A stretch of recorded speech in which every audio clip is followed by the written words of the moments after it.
Okey, suara dulu okey? Jelas? Kuat tak? Kuat ya?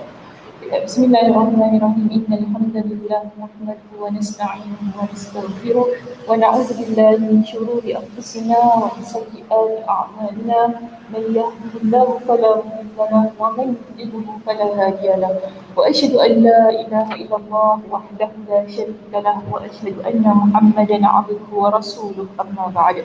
Rabbi shrah li sadri wa yassir li amri wahlul 'uqdatam min lisani yafqahu qawli. Rabbi zidni ilma warzuqni fahma. Allahumma inna nas'aluka ilman nafi'a wa rizqan thayyiban wa 'amalan mutaqabbalan. Assalamualaikum warahmatullahi wabarakatuh. Apa khabar? Semuanya sihat pagi ini? Alhamdulillah. Lama saya tak nampak ya. Tapi nampak saya kan setiap minggu. Saya je yang tak nampak semua. Harapkan dalam keadaan yang sihat. Kalau tak sihat tak boleh masuk kan, betul tak? Saya pun tanya tak agak-agak. Kalau tak sihat tak boleh masuk. Alhamdulillah ya. Semua dah vaksin ya? Tak ada yang tak vaksin? Tak vaksin tak boleh masuk juga ya? Siapa tahu kena duduk luar. Okey baik, macam mana kita? Nak belajar ke tak nak belajar pagi ni? Ustazah dah jauh-jauh datang ni, tak nak belajar pula ya kita. Baik, kita berada di muka surat yang ke berapa? Boleh Ustazah lihat? Berapa? 211. Poin G ya. Petunjuk dan nikmat. Harap teman-teman kita di rumah juga ya dapat mengikuti perbincangan ini. Hari ini sebenarnya memang tak ada slide lah, sebab kalau Ustazah mengajar secara fizikal ni, slide ni tak disiapkan. Tapi mungkinlah insyaAllah ya kalau ada.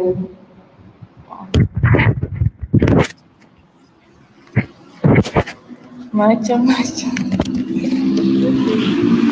Pasti. Jatuh tak? Nak klip macam mana? Nanti dia jatuh. Saya takut dia jatuh.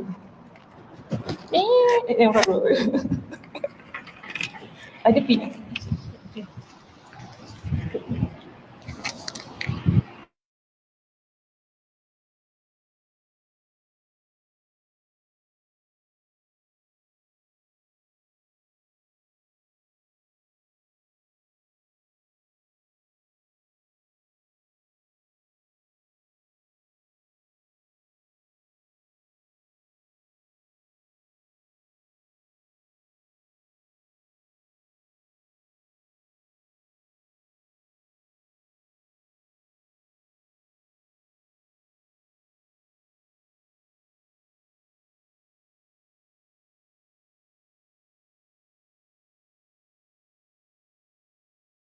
Kita berada sekarang di muka surat 211 dan kita berada di poin kita yang G. Okay, G. Baru mukadimah kakak. Baru mukadimah kakak. Belum masuk tengah-tengah kakak. Relax. Dah jatuh rehalnya. Okey, poin kita yang G bertajuk petunjuk dan nikmat. Kita baca ya perenggan demi perenggan. Baik, perenggan kita yang pertama di sini, Imam Ibnul Qayyim Al-Jauziyah, beliau menjelaskan petunjuk, kurnia, nikmat dan rahmat adalah satu kesatuan yang saling berhubungan dan tidak dapat dipisahkan satu sama lain. Jadi kita ada 4 perkara ya di sini yang disebutkan oleh Imam Ibnul Qayyim Al-Jauziyah dalam kitabnya. Pertama tadi disebut apa? Petunjuk, kurnia, nikmat dan rahmat.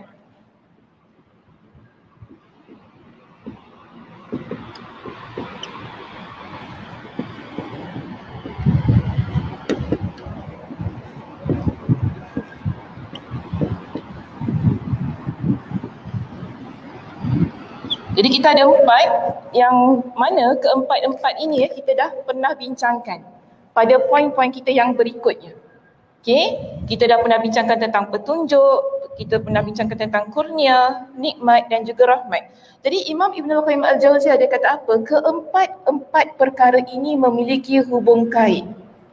Okey, memiliki hubung kait maksudnya mereka ni kita tak boleh pisahkanlah untuk perbincangan keempat-empatnya. Setiap satu memiliki keterkaitan antara satu dan yang lain. Begitu juga beliau sebutkan dalam kitab kita ini. Dia kata apa tadi? Demikian pula kesesatan dan kesengsaraan. Kita ada dua lagi perkataan, okey. Kesesatan dan kesengsaraan. Dia bergandingan ni, tidak boleh dipisahkan. Jadi bila Al-Quranul Karim, Allah Subhanahu Wa Taala, Allah explain dalam Al-Quran, Allah jelaskan dalam ayat-ayat Al-Quran, Allah Subhanahu Wa Taala sentiasa menggandingkan perkataan-perkataan ini. Kita dah pernah bincangkan gandingan perkataan petunjuk, kurnia, nikmat dan rahmat. Begitu juga pada perkataan kesesatan dan kesengsaraan. Kedua-dua ini ada gandingannya dalam Al-Quranul Karim. Sila rujuk pada ayat yang berikutnya. Ayat yang keberapa di situ? Surah apa? Al-Qamar. Ayat yang keberapa? 47. Dalam surah Al-Qamar pada ayat yang ke-47 kita lihat dengan jelas bagaimana Allah Subhanahu Wa Taala menggandingkan kesesatan dan kesengsaraan. Dalam ayat ini Allah Subhanahu Wa Taala berfirman, innal mujrimina fi dhalalin wa su'ur. Kita ada dua perkataan di situ. Dhalal, su'ur. Maksudnya, sungguh orang-orang yang berdosa berada di dalam kesesatan ketika di dunia dan akan berada dalam neraka di akhirat. Di sini dijelaskan kepada kita tentang kata as-su'ur.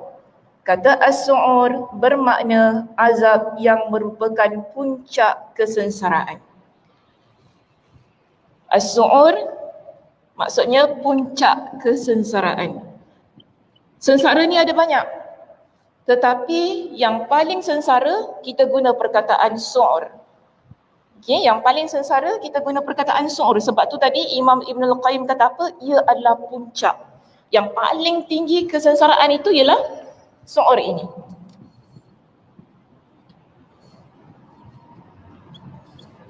Tetapi kita lihat di dalam ayat ini yang pentingnya yang nak dikabarkan kepada kita sekarang, bagaimana Allah Subhanahu Wa Taala menggandingkan perkataan dhalal, sesat, dan kesengsaraan tadi.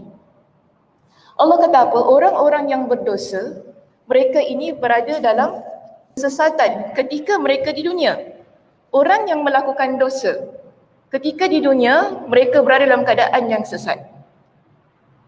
Kalau kita kata sesat ni tak semestinya dia keluar daripada agama ya. Bila kita kata sesat ni mungkin jalannya menyimpang.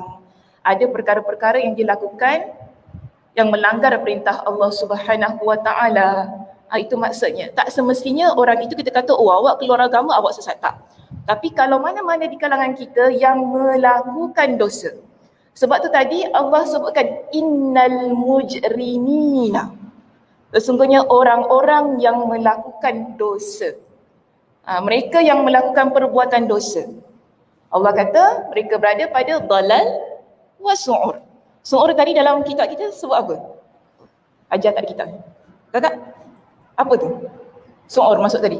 Yang dalam terjemahan. Bukan ni. Dalam terjemahan. Neraka kan? Berada dalam neraka. Di akhirat. So, orang yang dia mujrim, yang dia melakukan dosa, dia sentiasa berada dalam keadaan yang kita panggil terbuka kepada ruang-ruang kesesatan. Maksudnya jalan yang menyimpang daripada jalan Allah Subhanahu Wa Taala. Kerana dia membuka ruang dalam kehidupan dia untuk dekat dengan kemaksiatan. Dan ketika ini dalam dunia, ketika di dunia. Dan dalam surah Al-Qamar ayat 47, Allah Subhanahu Wa Taala sebutkan su'ur. Keadaan dia di akhirat. Keadaan dia ketika di akhirat, dia berada dalam neraka. Neraka inilah yang kita panggil sebagai puncak kesengsaraan. Kalau kita rasa sengsara di dunia ini, di neraka lebih-lebih lagi sengsara. Tidak terbanding dengan apa jua kesengsaraan yang pernah kita hadapi. Kesengsaraan neraka ia lebih dahsyat daripada kesengsaraan dunia yang kita hadap. Sebab tu tadi kita sebut, Imam Ibn Al-Qayyim jelaskan, su'ur ini ialah puncak kesengsaraan. Bagaimana sengsaranya? Kalau kita rujuk pada ayat yang berikutnya, dalam kitab kita tak letakkan. Ada siapa-siapa ada apps Al-Quran, buka surah Al-Qamar. Apa Allah SWT sebutkan? Ayat yang keberapa? Oh, suruh saya baca. Saya nak suruh. Subhanallah. Apa dia? An error in criminals indeed and madness. Bahasa Arabnya? Tak. Ini ya. Ini. Betul, ayat yang berikutnya. Berikut. Ayat yang berikutnya. Okay, yes. Yauma yushabuna finnari ala wujuhihim dhuqu massa saqar. Sila ya rujuk pada ayat yang berikutnya, surah Al-Qamar ayat yang ke-48. Di dalam ayat ini Allah ceritakan bagaimana kesengsaraan orang yang masuk dalam api neraka. Kita nak cerita kesengsaraan ni. Tadi kita dah kata, orang masuk neraka ni dia adalah berada pada keadaan yang kata puncak kesengsaraan. Tapi puncak kesengsaraan tu bagaimana keadaan dia? Sebab itu pada ayat yang berikutnya, ayat yang ke-48, Allah explain bagaimana situasi orang itu masuk dalam api neraka. Okey, di dalam Al-Quran pada ayat yang ke-48 dalam surah yang sama, Allah Subhanahu wa taala berfirman, Yauma yushabuna finnari ala wujuhihim dhuqu massa saqar. Pada hari di mana mereka ini yang tadi yang buat dosa tadi pada ayat yang ke-47 kan, Allah dah kata orang yang buat dosa mereka di dunia, mereka ni dalam keadaan yang kesesatan. Ketika di akhirat mereka berada pada puncak kesengsaraan. Lalu pada ayat yang ke-48 Allah jelaskan bagaimana puncak kesengsaraan itu. Allah kata apa? Mereka ini masuk neraka dalam keadaan yang mana wajah mereka disirik. Ini kesengsaraan. Kita kalau empat wajah-wajah ni semua sengsara. Tahu tak? Empat muka ni tak boleh buat main. Betul. Sebab muka ni aset. Okey, wajah kita adalah aset. Maksudnya Sakinah, yes, wajah saya adalah aset. Masya Allah, barakallah. Saya pantang kalau muka saya ni apa-apa berlaku. Dia tidak boleh disentuh oleh sembarangan tangan, tidak boleh. Saya pun tak boleh sentuh semua-semua wajah saya. Sebab dia aset. That's why muka ni dia amat berharga dan ia adalah cerminan maruah seseorang. Sebab tu Nabi larang, kalau nak pukul tak boleh pukul muka. Kita nak pukul anak kita, tak boleh pukul muka. Tak boleh tampar orang sembarangan. Kalaupun dalam agama kita ada satu kita panggil sebagai pendidikan kepada isteri, Nabi SAW ingatkan, suami tak boleh sentuh wajah isteri. Tak boleh sentuh wajah isteri. Isteri dia macam mana masalah pun, wajah jangan main. Okey, muka tak boleh. Sebab tadi saya kata wajah ini aset. Apa-apa terjadi pada wajah kita, ia adalah kesengsaraan. Di akhirat Allah ingatkan bagaimana kesengsaraan itu. Manusia yang mujrimin, mereka melakukan dosa, Allah berikan kepada mereka dengan kesengsaraan di akhirat dengan cara kami seret wajah mereka masuk ke dalam api neraka. Bukan ayat Al-Quran ini sahaja yang Allah Subhanahu wa taala ingatkan tentang diseretnya wajah kita ni kalau kita buat dosa masuk ke dalam api neraka.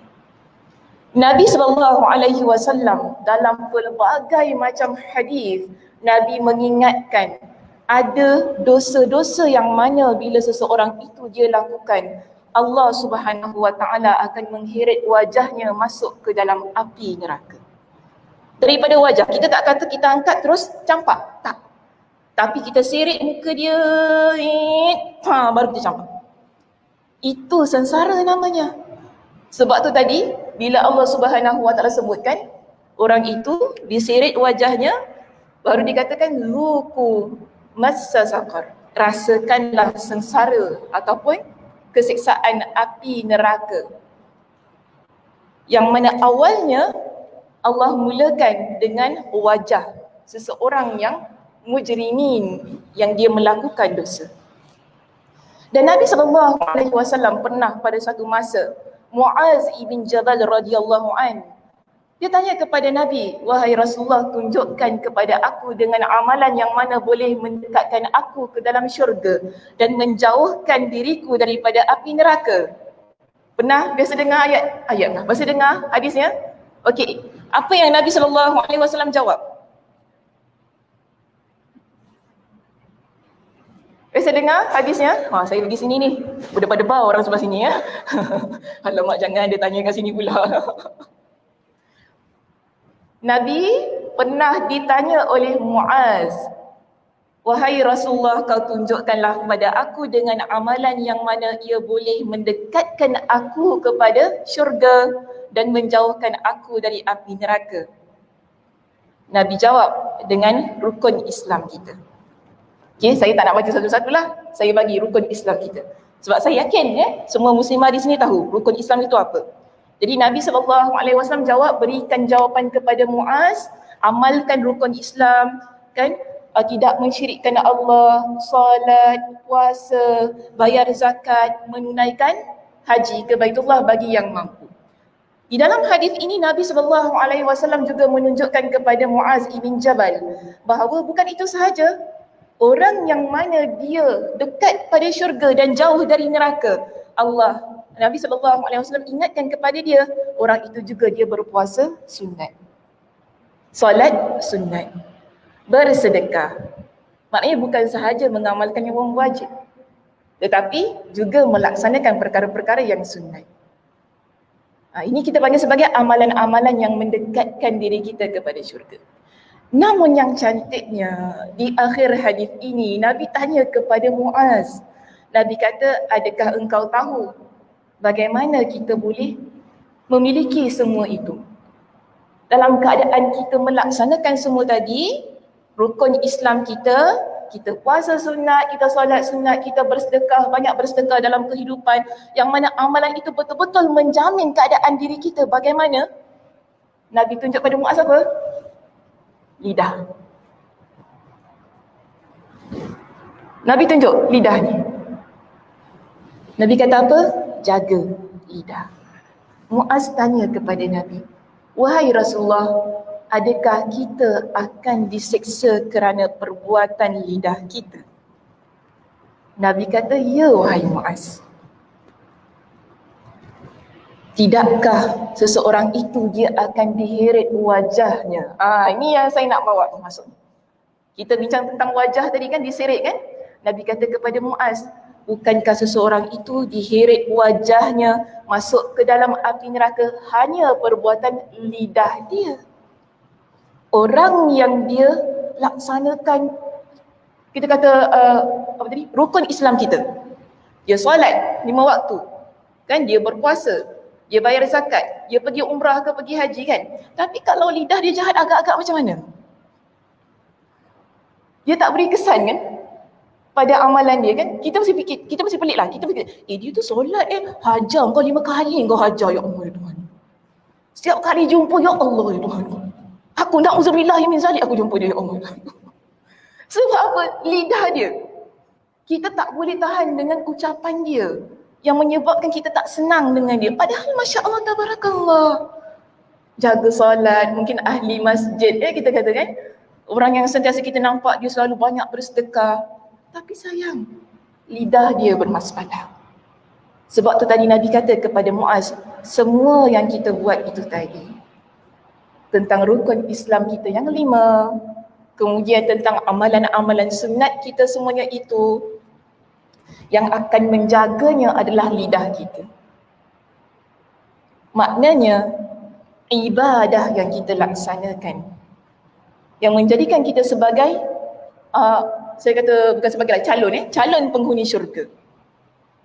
ia juga perlu dihiasi dengan keindahan lisan kita. Kerana kalau lidah kita ini tidak baik, kita akan sengsara di akhirat kelak. Ramai orang yang mana dia rasa dia suka berbual ini biar puas hatinya. Betul kan? Kita kalau rasa tak puas hati ni, kalau apa yang tak terbuku dalam hati kita, kalau tak dilepaskan, rasa sengsara, betul tak? Rasa macam, aku selagi tak cakap guna aku selagi aku tak cakap aku rasa macam tak puas hati tau. Lebih baik aku cakap biar lepas, biar sedap, kena sebiji kat muka dia. Kita kan selalu guna ayat begitu kan, sebab kita nak lepaskan apa yang terbuku di hati kita. Sebab kita rasa sengsara lah betul kalau tak cakap ni ya Allah. Aku rasa tak tahulah, macam tak lepas dalam hati ni bila aku tak cakap apa aku nak cakap. Padahal kita tahu apa yang kita nak cakap itu menyakitkan hati orang lain. Tapi kita rasa tak boleh, aku nak kena cakap juga.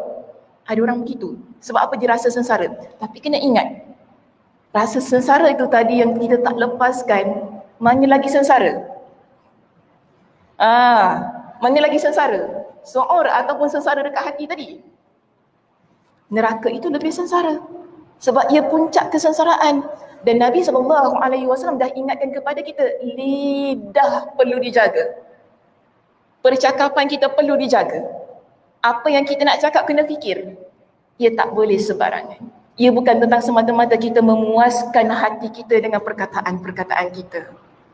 Ya, tapi bagaimana apa yang kita ucapkan ia benar-benar memberikan ganjaran syurga buat kita, bukan penyesalan yang tiada berkesudahan.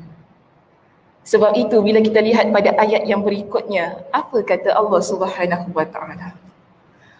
Dalam surah Al-An'am, pada surah Al-A'raf pada ayat yang ke-179. Allah ingatkan kepada kita tentang anggota tubuh badan yang Allah Subhanahu wa taala berikan sebagai nikmat yang kita panggil tak boleh kita pertikaikan. Di sini apa kata Allah? Walaqad dzara'na li jahannama katsiran minal jinni wal ins. Lahum qulubun la yafqahuna biha wa lahum a'yunun la yubsiruna biha wa lahum adhanun la yasma'una biha. Allah Subhanahu wa taala rakamkan dalam ayat ini dengan 3 anggota yang Allah kurniakan kepada manusia. Okey, satu tadi apa?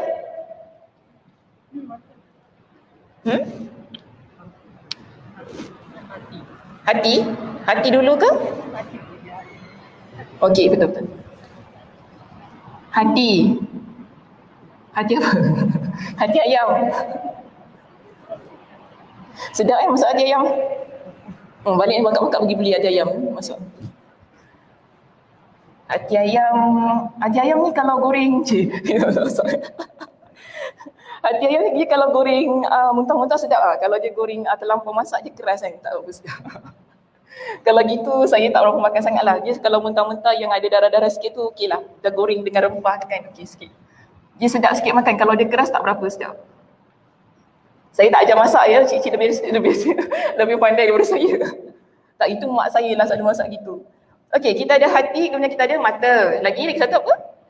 Telinga. Okey, Allah Subhanahu wa taala sebutkan 3. Hati, mata, telinga. Yang Allah kata, kami masukkan ke dalam neraka Jahannam dengan banyak dari kalangan jin dan manusia. Kenapa jin masuk neraka? Soalan tiba-tiba. Kenapa jin masuk neraka Sebab nanti mungkin ada orang tanya, kenapa jin masuk neraka Bukankah adakah jin tu boleh masuk syurga? Ni soalan yang tepat. Adakah jin tu boleh masuk syurga?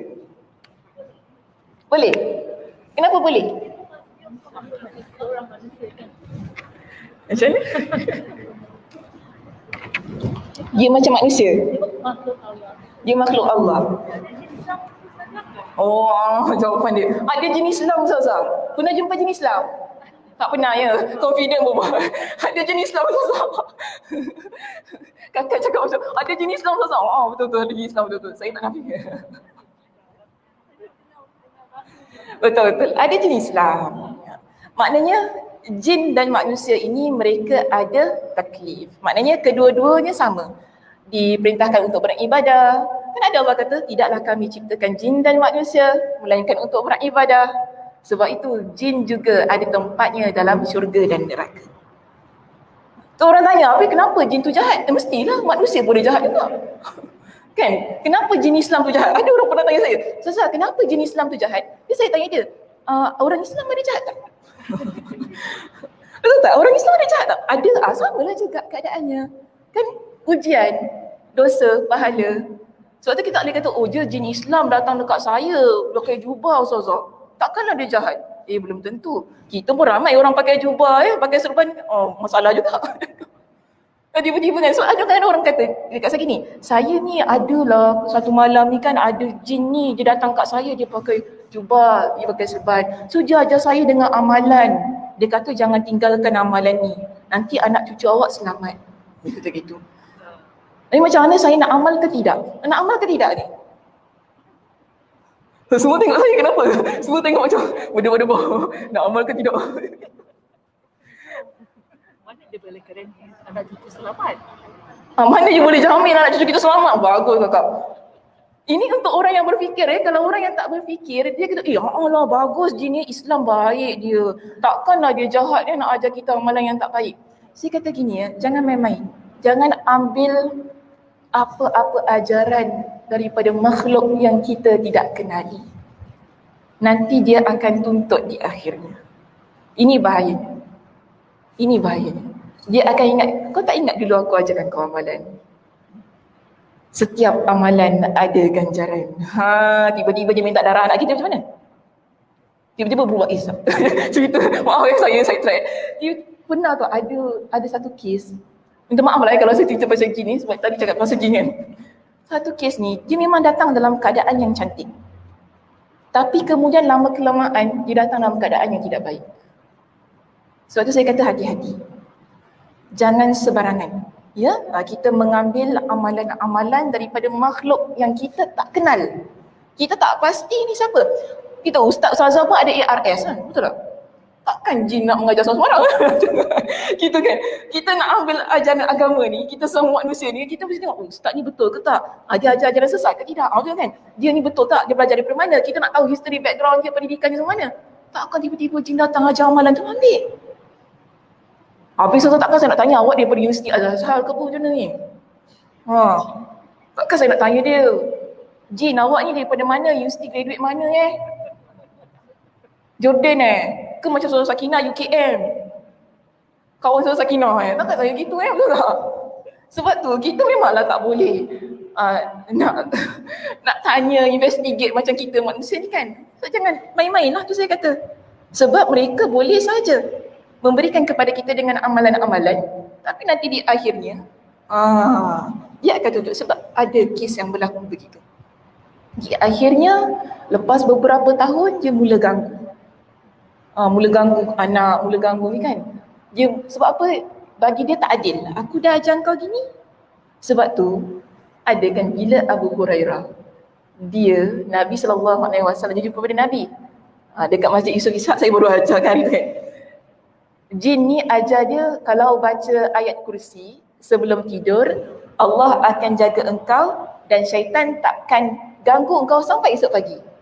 Abu Hurairah jumpa dengan Nabi, Abu Hurairah cerita apa yang berlaku. Nabi kata betul, tapi wa huwa kadzub.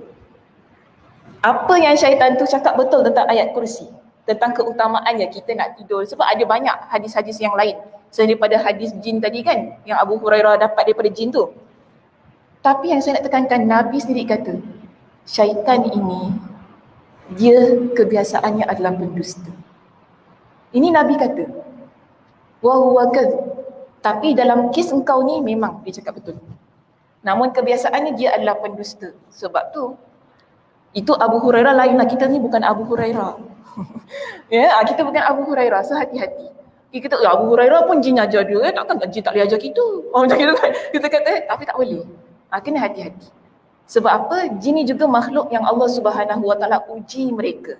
Mereka ada kelebihan-kelebihan yang berbeza dengan manusia. Tapi itu ujian bagi diri mereka. Yang mana akhirnya destinasi mereka ialah syurga dan neraka juga. Sama macam kita.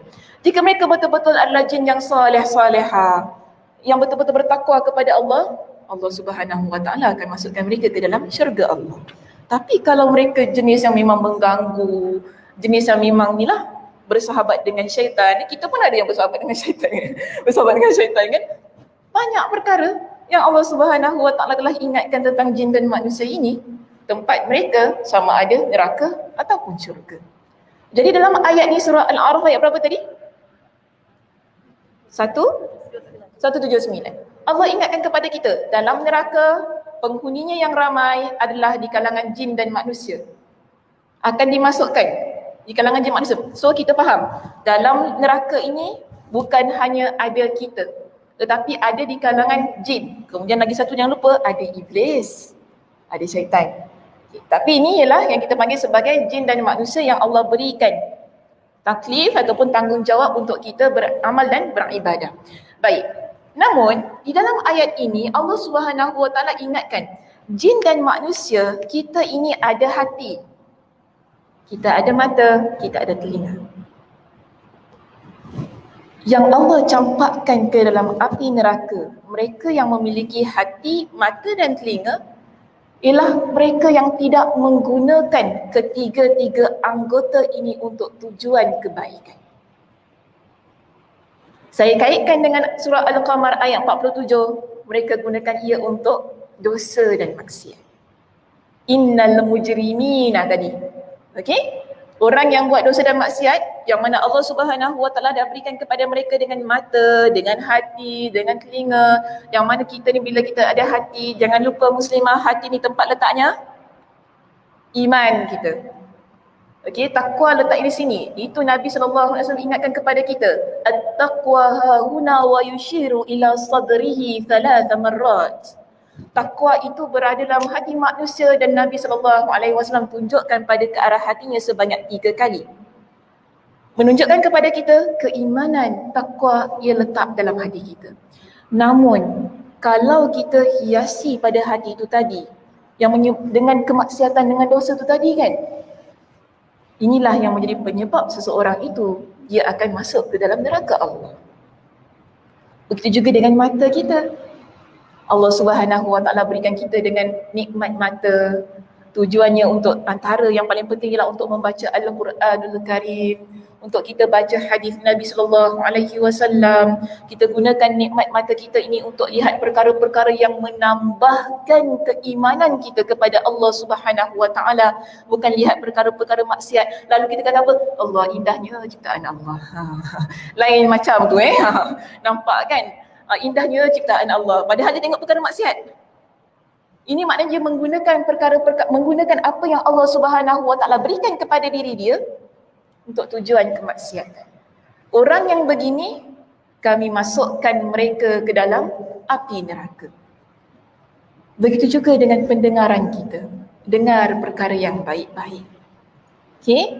Kalau ada hal-hal yang negatif, yelah, maaflah ya, orang mengumpat ke, orang cakap benda-benda yang kita rasa dia tak mendatangkan faedah, tinggalkan sahaja majlis itu. Jangan duduk dengan orang yang begini. Kerana kita tahu kita yang bertanggungjawab dengan apa yang Allah berikan pada diri kita. Kita yang jaga. Kita tak kata dalam neraka, kawan saya lah, ya Allah dia lah yang ngumpat orang tu, saya dengar je. Kita tak kata gitu muslimah dekat dalam neraka.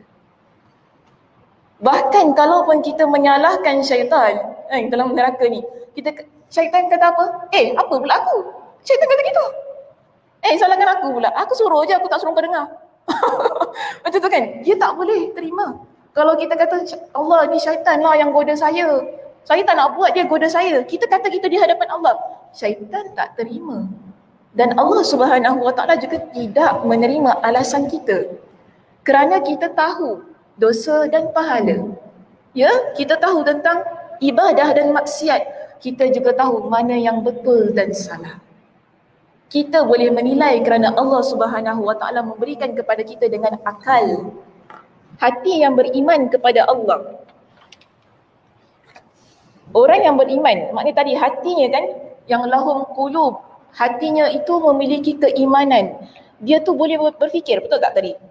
Dalam ayat Al-Quran tu katakan, Allah kata, orang yang memiliki hati yang mana dia tidak berfikir. Sebaliknya, kita orang yang beriman kepada Allah Subhanahu Wa Taala yang betul-betul memahami tentang agama, yang kita kata baca Al-Quran, baca hadis Nabi, selalu attend kuliah, ya contohnya begitu dalam keadaan yang begini, kita ada hati yang boleh berfikir. Maknanya kita boleh bezakan mana satu yang sesat, mana satu yang tidak sesat. Mana satu yang batil, mana satu yang betul. Di sinilah tanggungjawab kita sebagai orang yang Allah Subhanahu Wa Taala berikan amanah dengan semua anggota itu tadi. Untuk kita letak satu keputusan, saya nak berada di mana? Nak ikut yang jahat ataupun nak ikut yang baik? Dan di akhirnya nanti kita tidak boleh menyalahkan orang lain di atas kesilapan-kesilapan kita. Sebab itu Allah Subhanahu Wa Taala membuka ruang taubat seluas-luasnya kepada kita. Kita tak kata dah buat dosa dah tak boleh, tak ada U-turn. U-turn sentiasa ada selagi kita ada nyawa. Okey, baik. Seterusnya kita lihat di sini bagaimana penyesalan yang diungkapkan oleh orang yang masuk ke dalam api neraka kerana mereka melakukan dosa sebagaimana dalam surah Al-Qamar ayat yang ke-47, dan kerana mereka memiliki anggota badan yang begitu sempurna tetapi mereka melakukan kemaksiatan demi kemaksiatan sehingga menyebabkan mereka tak boleh berfikir tentang yang mana baik dan yang mana yang salah. Mereka tak boleh nak nampak kan perkara-perkara yang boleh bawa mereka kepada jalan kesesatan ataupun perkara-perkara yang boleh bawa mereka kepada jalan kebaikan. Bahkan mereka tak boleh dengar kalaupun ada orang yang memberikan nasihat. Pada ayat yang berikut dalam surah Al-Mulk, Allah mengingatkan bagaimana ungkapan penyesalan yang dilafazkan oleh penghuni neraka. Setelah mereka merasa puncak kesengsaraan itu tadi, su'ur. Apa kata mereka dalam surah Al-Mulk di sini pada ayat yang ke-10? Wa qalu law kunna nasma'u aw na'qilu ma kunna fi ashabis sa'ir.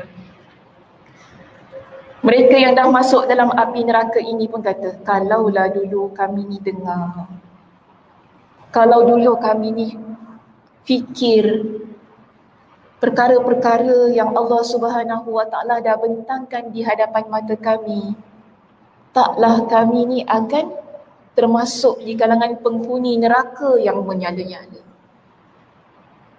Selalunya beginilah keadaan kita ni. Dia selagi dia tak kena, dia tak faham dan dia tak fikir. Namun kita kena ingat, jangan sampai kita dah kena sebagaimana penghuni neraka ini baru kita nak menyesal. Banyak perkara tentang akhirat Allah Subhanahu Wa Taala sudah ingatkan kepada kita supaya kita jadi insan yang berhati-hati ketika menjalani kehidupan kita. Sentiasa menjaga diri kita agar kita tak terjadi, kirakan kita ni tak termasuk dalam golongan orang yang melakukan kemaksiatan. Kerana kita tidak mahu menyesal di hari kemudian. Sebenarnya tak perlu tunggu masuk ke dalam neraka tu dah menyesal. Kita mati, masuk dalam liang lahat, masa itulah kita dah menyesal sebenarnya. Kita tak perlu tunggu Allah Subhanahu Wa Taala hirit wajah kita masuk dalam api neraka, dalam neraka baru nak menyesal. Dia tak sedemikian. Penyesalan kita yang pertama, bila kita ni meninggal dunia dalam keadaan yang mana kita tak bawa amal soleh yang banyak, masa itulah kita akan rasa menyesal. Allah Subhanahu Wa Taala ingatkan kepada kita dalam ayat-ayat yang lain. Berapa ramai di kalangan penghuni yang dalam kubur ini, kalau boleh mereka minta kepada Allah, naikkan aku ke dunia walaupun sesaat, agar aku boleh bersedekah dengan sebanyak-banyaknya. Atau dengan kata lain, agar aku boleh buat amal kebaikan dengan sebanyak-banyaknya. Kerana pada masa kita dalam liang lahat tu, kita tahu tak ada apa dengan kita melainkan amalan ibadah kita. Sebab tu kita kena jaga baik-baik amal ibadah kita dengan keikhlasan. Kan Nabi SAW ada ingatkan kepada kita tentang 3 golongan yang Allah Subhanahu Wa Taala hisab ketika hari akhirat kelak. Antara yang pertama yang Allah Subhanahu Wa Taala akan hisab ialah orang yang mati syahid, orang yang membaca Al-Quran dan mengajarkan ilmu agama, orang yang mana dia ini banyak bersedekah. 3 antaranya yang Allah Subhanahu Wa Taala percepatkan untuk dihisab. Dalam hadis yang panjang ini, Nabi SAW ingatkan kepada kita, Allah bentangkan semua amalan. Contoh, kita ambil yang pertama, Allah Subhanahu Wa Taala bentangkan kepada orang yang mati syahid ni, Allah panggil yang mati syahid semua pergi depan kan? Oh, pergi depan ya. Boleh imagine. Yang mati syahid tu pergi depan. Ya, Allah tanya, Allah bentangkan kepada dia, Allah tunjukkan ini semua nikmat-nikmat untuk orang yang mati syahid. Allah berikan, Allah tunjuk pada dia. Dan Allah tanya, betul ke kamu dapat nikmat-nikmat ni? Orang yang mati syahid ini dia kata, ya. Kenapa engkau layak untuk dapat nikmat-nikmat ini? Dia kata, sebab aku ini berjuang di jalan engkau. Aku mati ni, bermati-matian di medan jihad ini kerana engkau ya Allah. Tapi Allah Subhanahu Wa Taala Maha mengetahui apa yang ada dalam hati kita. Jangan lupa tentang itu. Allah tahu adakah kita ikhlas ataupun tidak. Sebab tu tadi saya kata, kita perlu berusaha menjaga keikhlasan diri kita. Jaga amal ibadah kita. Jangan ia menjadi amalan-amalan yang mana berterbangan di atas langit begitu sahaja. Ia menjadi debu-debu yang bertebaran yang akhirnya kita lihat amalan yang kita usahakan selama hayat kita ini terbang macam tu, macam kita lap habuk macam tu saja. Kita tidak mahu itu berlaku dalam kehidupan kita. Dan Allah Subhanahu Wa Taala kata kepada lelaki ini ataupun orang yang mati syahid itu tadi, Allah kata kepada dia, engkau bohong. Kadzabta, engkau bohong. Engkau berjuang di medan jihad itu tadi, berperang itu tadi bukan kerana aku, tetapi kerana engkau ingin orang lain panggil engkau sebagai seorang pahlawan. Bukan sebab engkau buat ni kerana aku. Engkau ingin mendapatkan populariti.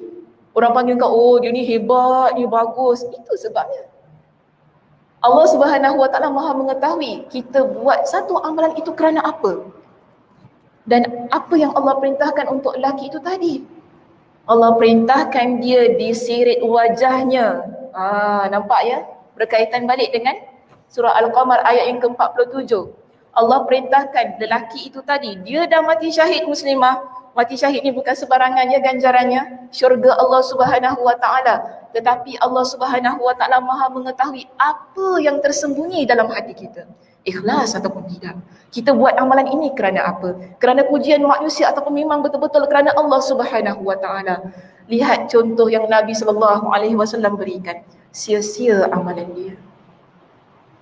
Bila Allah kata engkau sebenarnya berjuang ni bukan kerana aku tapi kerana engkau nak digelar sebagai pahlawan. Lalu Allah perintahkan diseret wajah lelaki ini lalu dicampakkan ke dalam api neraka. Inilah kesengsaraan. Amal soleh yang kita lakukan, nak buat amal baik ni bukan mudah ya muslimah. Nak attend kuliah fizikal ni bukan mudah. Okey, nak duduk pakai mask ni ya, bukan mudah. Bukan mudah. Rimas, lemas, apa lagi mas? Tak tahulah. Sebab pakai mask. Rimas, lemas kita ni. Walaupun kita kata, oh kita tak cakap macam ustazah kan. Kalau cakap lagi lemas kita tak cakap, kita duduk je dengar. Tapi rimas. Kan? Rimas. Bukan perkara yang mudah. Namun, kalau kita ikhlas kerana Allah, insya-Allah, ia bukan perkara yang sia-sia. Yang kita usahakan. Kita dapat pahala duduk dalam rumah Allah. Betul tak? Memakmurkan masjid. Memakmurkan rumah Allah. Tadi boleh solat sunat duha. Mungkin ada yang solat sunat tahiyatul masjid tadi. Ada pahala yang kita dapat melalui pengorbanan amal soleh. Kerana setiap amal soleh bukan perkara yang mudah. Orang nak bersedekah pun bukan perkara yang mudah. Walaupun dia banyak duit kita kata. Kan? Walaupun dia banyak duit tapi tak semudah-mudahnya orang ni akan dengan rela hati mengeluarkan wang ringgit dia. Sebab itu kalau saya nak ambil contoh yang ketiga yang Nabi SAW sebutkan dalam hadis ini berkenaan dengan orang yang Allah Subhanahu Wa Taala sirit wajahnya, antaranya ialah orang yang bersedekah. Allah Subhanahu wa taala tampilkan orang yang bersedekah ini, yang banyak bersedekah. Bersedekah bukan calang-calangnya. Dia banyak sangat dia bersedekah. Kemudian Allah tampilkan dia di hadapan Allah persembahkan kepada dengan semua nikmat-nikmat yang layak didapatkan oleh orang yang banyak bersedekah. Allah tanya kepada dia, betul engkau dapat ni semua? Ya betul. Kerana aku bersedekah ialah kerana engkau. Aku menolong orang yang fakir ini supaya mereka ni terkeluar daripada sebarang kefakiran kerana engkau ya Allah. Tapi Allah kata tak. Engkau dusta, engkau bohong. Kau beramal soleh bukan kerana aku, tetapi engkau ingin digelar sebagai dermawan. Engkau ingin dilaung-laung ataupun ingin dipanggil sebagai orang yang banyak bersedekah. Bila orang nampak, ni Sakinah ni banyak sedekah. Macam gitu. Kita nak macam gitu. Yang keadaannya sedemikian. Allah ingatkan kepada lelaki ini, tujuan kau bersedekah dulu ketika di dunia bukan kerana aku, tapi kerana engkau ingin diangkat namamu sebagai seorang yang dermawan. Sama juga berlaku kepada dia sebagaimana orang yang mati syahid itu tadi. Allah hirit wajahnya sampai dia masuk ke dalam api neraka. Sebab itu amal soleh kita ni amat penting untuk kita jaga. Kita dah buat amal soleh yang banyak macam mana pun, ia bukan lagi kita bagi sebagai penjamin untuk kita menjejakkan kaki kita ke dalam syurga Allah, kerana ia berkaitan dengan keikhlasan kita, ia berkaitan dengan bagaimana kita menjaga amal itu. Banyak perkara, tetapi ia bukan juga sebagai satu perkara yang memutuskan semangat kita untuk terus-terusan beribadah kerana Allah. Semakin banyak kita belajar, semakin banyak kita tahu, kita baca dalil tadi, orang yang tak ikhlas dalam beramal ibadah, Allah hirit wajahnya masuk ke dalam api neraka, kita jadi takut. Nampak? Lahum qulub, orang yang mana, orang yang beriman, mereka ada hati yang boleh berfikir bila mereka membaca dalil. Baca ayat Al-Quran, baca hadis, boleh berfikir, yes, saya faham tentang apa yang Allah Subhanahu wa taala firmankan dalam surah Al-Qamar, dalam surah Al-A'raf tadi kan? Dalam surah Al-Mulk tadi. Ia memberikan satu motivasi yang begitu tinggi pada diri kita untuk kita jaga amal soleh kita dengan sebaik-baiknya. Supaya kita tidak menjadi orang yang berada pada puncak kesengsaraan. Sebagaimana juga yang Nabi SAW jelaskan kepada kita dalam hadisnya itu tadi. Berkenaan dengan orang yang banyak beramal soleh tetapi akhirnya dia berada pada puncak kesengsaraan. Okey, baik, seterusnya kita lihat pada muka surat 212 di situ. Dari sini, okey, Imam Ibnul Qayyim dia dah selesai ceritakan tentang kesesatan dan kesengsaraan. Okay, saya pun dah kuatkan tadi dengan hadis Nabi SAW. Di sini dia kata, dari sini dapat diketahui bahawa Allah mengaitkan antara petunjuk, kelapangan dada kita dan kehidupan yang baik. Sebab tadi kita kata orang yang berada pada kesesatan dia akan berada dalam kesengsaraan. Dan sekarang ni kita faham sebaliknya, orang yang mana dia berada dalam keadaan yang petunjuk, maknanya dia melakukan amal soleh, sentiasa dalam keadaan yang taat kepada Allah Subhanahu wa taala. Orang ini Allah berikan kepada dia dengan kelapangan dada. Allah berikan kepada dia dengan tadi yang akhir itu rahmat. Kehidupan yang baik. Sebagaimana yang boleh kita lihat dalam surah Al-An'am pada ayat yang ke-125. Dalam surah ini, dalam surah ini Allah Subhanahu wa taala mengingatkan tentang orang yang mana dia ini Allah ingin berikan kepada dia dengan hidayah. Iaitu faman yuridillahu ayyahdiyahu yashrah sadrahu lil Islam. Siapa yang dikehendaki Allah akan mendapat hidayah, iaitu petunjuk, dia akan membukakan dadanya untuk menerima Islam. Itu maksudnya di sini ialah untuk memberikan kepada dia dengan kekuatan melakukan amal soleh. Okey, dalam keadaan yang begitu. Wa may yurid ayyudillahu yaj'al sadrahu dayyqan haraja. Dan siapa yang mana Allah kehendaki dia menjadi sesat dan dia jadikan dadanya sempit dan sesak. Surah Al-An'am ayat 125. Baik, Imam At-Tabari rahimahullah di dalam kitab tafsirnya, ketika dia mentafsirkan dalam surah Al-An'am pada ayat yang ke-125 ini, dia datangkan kepada kita dengan pelbagai macam riwayat berkenaan dengan satu kisah yang diceritakan oleh Abdullah ibn Mas'ud. Hadis ini riwayat Al-Hakim dalam kitab Al-Mustadrak Imam Asy-Syaukani mengatakan bahawa hadis ini sanadnya adalah kuat. Jadi Imam At-Tabari kedatangkan dengan cerita ini yang mana ada pada satu keadaan Nabi SAW baginda baca surah Al-An'am ayat 125. Kemudian Nabi kata apa? Innan nura idza dakhala sadra infasaha. Sesungguhnya cahaya apabila ia masuk ke dalam dada seseorang, maka ia akan melapangkan dia. Cahaya ni kita panggil sebagai petunjuk. Okey? Petunjuk Allah Subhanahu Wa Taala yang mana kita ni ada motivasi diri untuk buat amal soleh, ketaatan. Ini semua kita panggil ia sebagai petunjuk, dan petunjuk itu adalah cahaya dari Allah Subhanahu Wa Taala. Nabi kata orang yang mana hatinya sudah dimasuki dengan cahaya itu tadi, hati dia akan lapang. Ya, dadanya akan lapang. Dia tak akan sempit hatinya ataupun dadanya di sini. Dan Abdullah ibn Mas'ud ada tanya kepada Nabi. Okay, dia tanya kepada Nabi begini, ya Rasulullah, wahai Rasulullah, adakah di sana tanda-tanda untuk menunjukkan bahawa hati kita ini hati yang lapang? Kan? Maknanya dia nak tanya, ada tak petunjuk? Kalaulah kita nak tengok hati kita ni lapang ataupun tidak, yang mana ada cahaya daripada Allah Subhanahu Wa Taala masuk dalam hati kita ni kan? Adakah kita ni ada tandanya? Jadi Nabi berikan tanda. Orang yang mana Allah berikan kepada dia dengan cahaya, cahaya itu masuk menyelinap ke dalam hatinya, kan? Yang menyebabkan hatinya lapang. Nabi berikan 3 tanda utama di sini. Pertama sekali Nabi kata begini, qala na'am, ya. Orang yang mana Allah berikan kepada mereka dengan cahaya, cahaya itu masuk ke dalam hatinya, lalu hatinya menjadi lapang, tenang, bahagia. Ada 3 perkara, indicators. Ada 3 perkara yang kita boleh lihat yang ada pada orang ini. Pertama Nabi kata, at-tajafa 'an daril ghurur. Apa maknanya? Ada siapa boleh terjemah? Semua tunduk aja. Saya Sakinah tak agak-agak tanya siapa boleh terjemah kat sini. Okey, saya baca habiskan ya. Pertama sekali, at-tajafa 'an daril ghurur. Okey, itu pertama. Kedua, wal inabah ila daril khulud. Dan yang ketiga, wal isti'dad lil mauti qabla nuzul.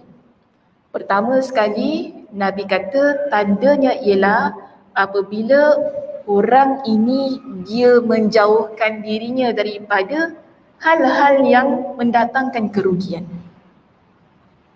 Dosa, maksiat, kan, perkara-perkara yang tidak penting, perkara yang melalaikan, perkara yang boleh menjerumuskan dia kepada puncak kesengsaraan tadi, dia akan tinggalkan. Dia akan jauhkan diri dia dari perkara itu. Tajafa, kan Nabi kata at-tajafa 'an daril ghurur. Dia jauhkan diri dia daripada negeri yang melalaikan ataupun negeri yang merugikan. Maksudnya perkara-perkara lah ya, perkara-perkara yang merugikan dia dan melalaikan dia. Itu yang pertama. Dan yang kedua tadi, saya sebut apa? Wal inabah. Nabi SAW sebut lah ya, saya sampaikan. Wal inabah ila daril khulud. Dan dia adalah orang yang sentiasa kembali ke negeri. Apa dia apa? Akhirat. Maknanya hidup dia sentiasa tujuan akhirnya adalah akhirat. Wal inabah, maksud dia kembali. Apa pun perbuatan yang dilakukan, okey, dia akan fikirkan tentang akhirat dia. Ini tanda orang yang memiliki hati yang lapang, begitu. Dan yang ketiga, Nabi kata orang ini dia bersedia untuk kematian sebelum datangnya kematian. Okay, so kita ada 3 tadi. Yang pertama apa dia?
Okay, baik. Ada 3 perkara tadi yang Nabi SAW sebutkan sebagai tanda orang yang mana hatinya dimasuki dengan cahaya dari Allah Subhanahu Wa Taala, kemudian cahaya itu melapangkan kehidupannya, melapangkan dadanya, ataupun kita kata kehidupan yang baik tadi kan, ada dalam kitab kita yang disebutkan oleh Imam Ibn Qayyim Al-Jauziyah, mereka yang dapat petunjuk, hatinya lapang, diberikan mereka dengan kehidupan yang baik. Jadi di sini Nabi SAW berikan tanda orang yang mana hatinya tadi telah dimasuki dengan cahaya Allah, kemudian melapangkan jiwa dia, melapangkan kehidupannya, memberikan kehidupan yang baik.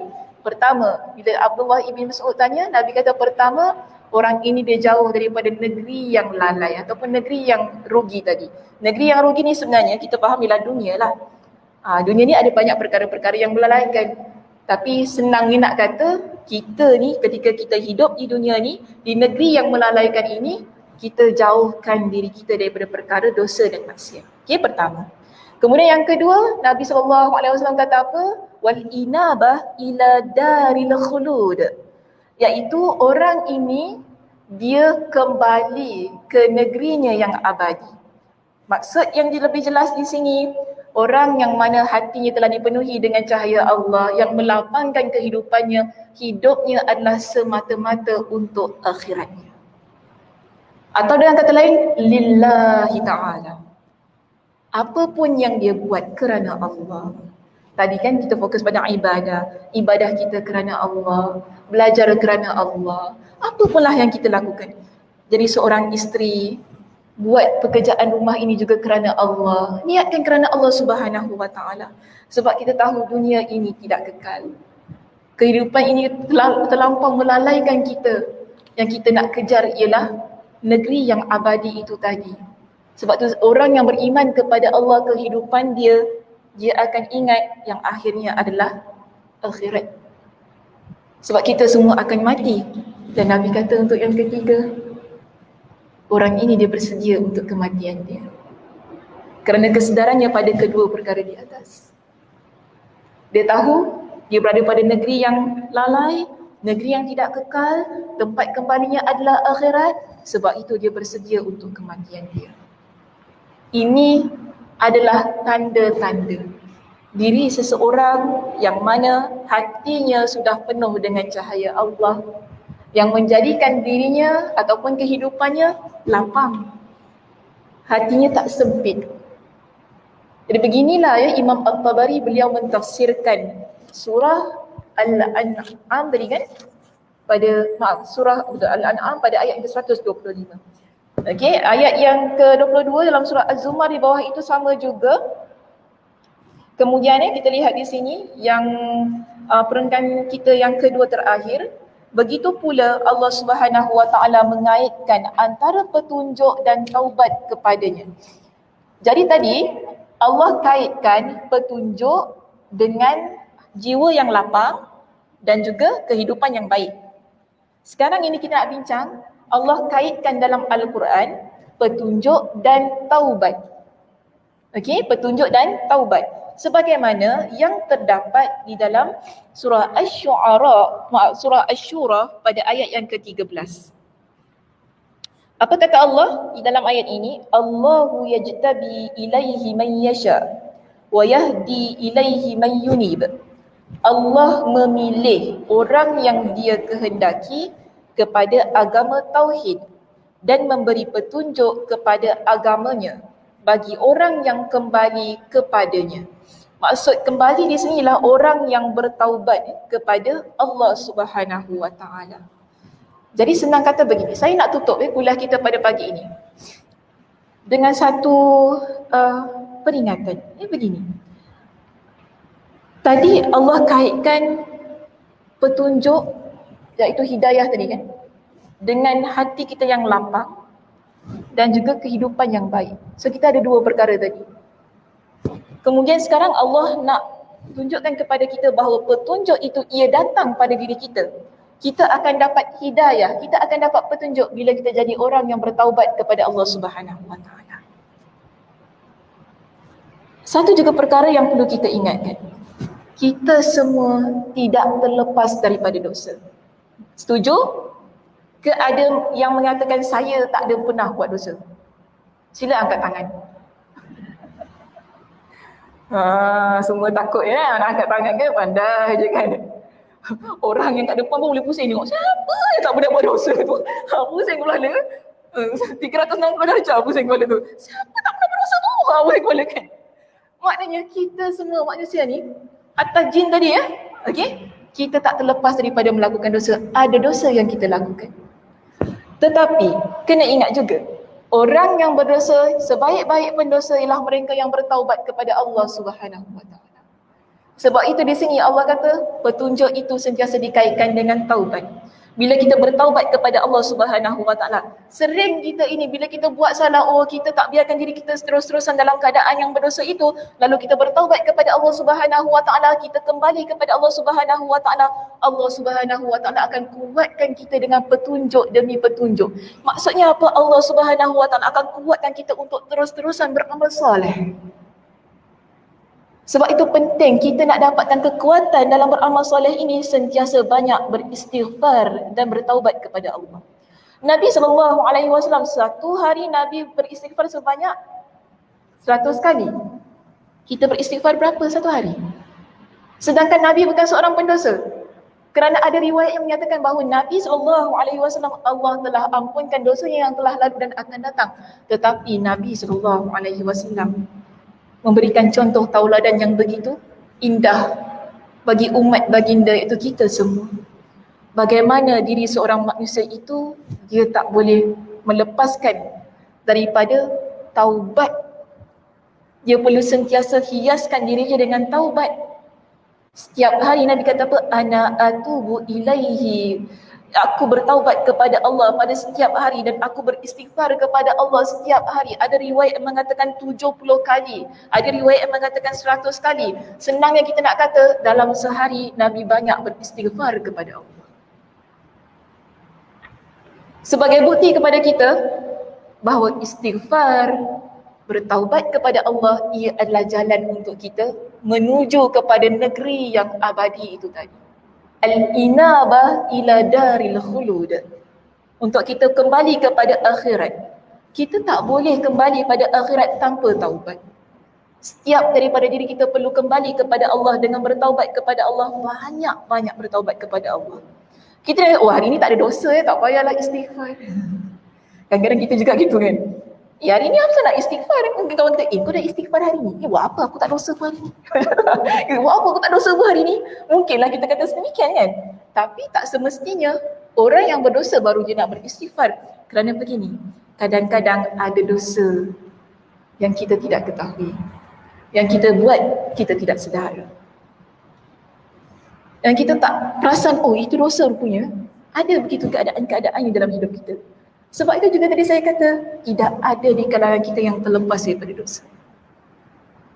Jadi untuk mendapatkan petunjuk Allah Subhanahu wa taala, yang mana orang yang mendapatkan petunjuk Allah Subhanahu wa taala hatinya lapang, hatinya tenang.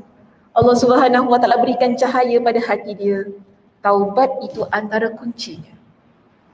Sebab itu dalam surah At-Tahrim pada ayat yang ke-8.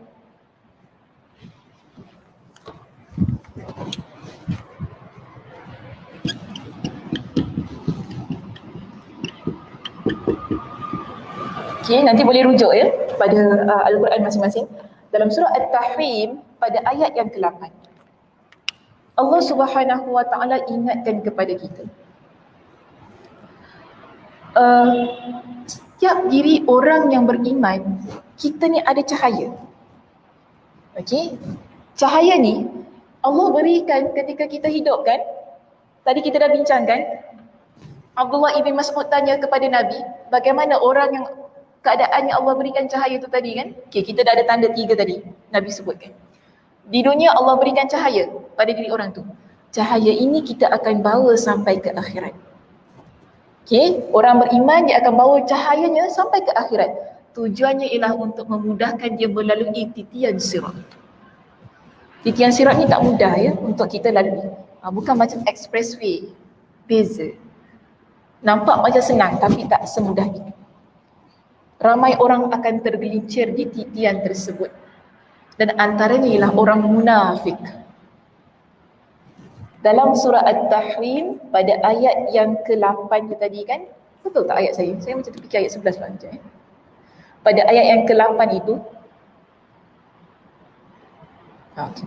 pada ayat yang ke-8, Allah Subhanahu wa taala pertama sekali Allah seru kepada orang yang beriman, ya ayyuhallazina amanu tubu ilallahi taubatan nasuha.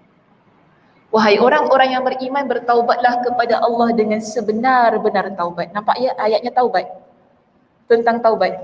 Kemudian Allah Subhanahu wa taala kata apa? Asa rabbukum ayyukaffira ankum sayyi'atikum wa yudkhilakum jannatin tajri min tahtihal anhar. Bila kita bertaubat kepada Allah Subhanahu wa taala, moga-moga dengan taubat kita itu Allah Subhanahu wa taala hapuskan dosa-dosa kita. Allah Subhanahu wa taala masukkan kita ke dalam syurga yang mana bawahnya mengalir sungai-sungai. Pada hari yauma la yukhzillahu an-nabiyya walladzina amanu ma'ah. Allah jelaskan yang mana ketika kita masuk syurga Allah ini ialah pada keadaan ataupun pada satu hari yang Allah tidak menghinakan Nabi dan orang-orang yang beriman bersama dengan Nabi. Kita umat Nabi SAW, setuju? Kuat ni suara saya tanya. Setuju ya? Jangan tiba-tiba kata tak, saya bukan umat Nabi, salah channel. Okay? Kalau salah channel lah, sila tukar siaran. So kita semua yakin kita adalah umat Nabi SAW. Kita beriman dengan apa yang Nabi bawa. Allah janji kepada kita, Allah takkan hina Allah takkan hina Nabi dan orang yang bersama dengan Nabi. Kita bersama dengan Nabi kerana apa? Kita belajar hadis Nabi, kita amalkan apa yang baginda SAW bawa. Bukan setakat kita amal, tapi kita beriman dengan sebenar-benarnya apa yang dibawa oleh Nabi SAW. Allah tak akan hinakan orang yang begini. Setelah dia bertaubat kepada Allah Subhanahu wa taala dalam keadaan kita yang banyak dosa ni, kita sentiasa setiap hari bertaubat kepada Allah Subhanahu wa taala. Allah kata orang yang begini, aku akan masukkan mereka ke dalam syurga pada hari yang mana aku tak hinakan para nabi dan orang yang mengikuti mereka. Di dalam ayat ini Allah ingatkan pada kita dengan satu keadaan. Ada pada satu situasi Allah kata begini, nuruhum yas'a baina aydihim wa bi aymanihim. Orang tadi yang Allah Subhanahu wa taala masukkan mereka ke dalam syurga, yang Allah tak hinakan mereka dan nabi mereka, sebab nabi ni ada ramai kan. Kita ada umat Nabi Musa, okay? Ada umat Nabi Musa, umat Nabi Isa. Jadi kita umat Nabi SAW, Allah tak hinakan para nabi dan para pengikut mereka. Mereka ini pada hari kiamat akan datang dengan cahaya. Cahaya mereka itu menyinari di hadapan mereka dan kanan mereka. Ini tanda orang yang beriman. Dan orang yang beriman berdoa begini, yaquluna rabbana atmim lana nurana waghfir lana. Ya Allah, sempurnakanlah cahaya kami dan ampunilah kami. Innaka ala kulli syai'in qadir. Sesungguhnya engkau berkuasa atas setiap sesuatu. Kenapa orang beriman berdoa begitu? Kerana ketika mereka nak melalui titian sirat, mereka menyaksikan bagaimana cahaya orang munafik terpadam. Pada waktu itu gerun, kita ni semua tengah tunggu turn nak lalui titian. Kita akan lihat pelbagai macam orang dengan pelbagai macam jenis cahaya. Dalam kitab tafsir menerangkan ada orang cahayanya seperti batang pohon tamar tingginya. Ada orang cahayanya seperti badan mereka. Ada orang cahayanya hanya di hujung jari. Tapi itu pun laklip-laklip. Padam. Bila cahaya itu terpadam, orang yang beriman yang menyaksikan keadaan itu mereka menjadi gerun. Lalu mereka berdoa kepada Allah, ya Allah, kau sempurnakanlah cahaya kami. Sebab apa? Kami dah beramal soleh ketika kami di dunia. Dengan amal soleh itu kami bawa untuk menuju ke syurga-Mu. Dan amal soleh kita itulah sebenarnya adalah cahaya kita, yang perlu kita jaga agar ia tidak terpadam.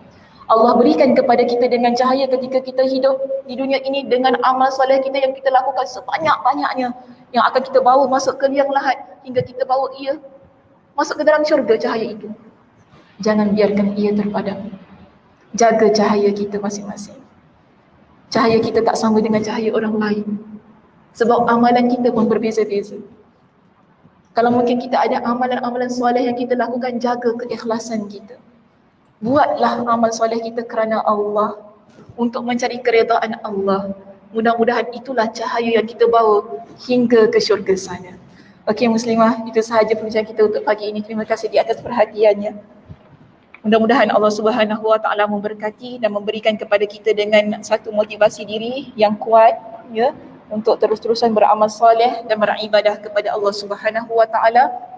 Saya tutup kuliah kita pada pagi ini dengan tasbih kafarah. Subhanakallahumma wa bihamdika asyhadu an la ilaha illa anta astaghfiruka wa atubu ilaik. Assalamualaikum warahmatullahi wabarakatuh.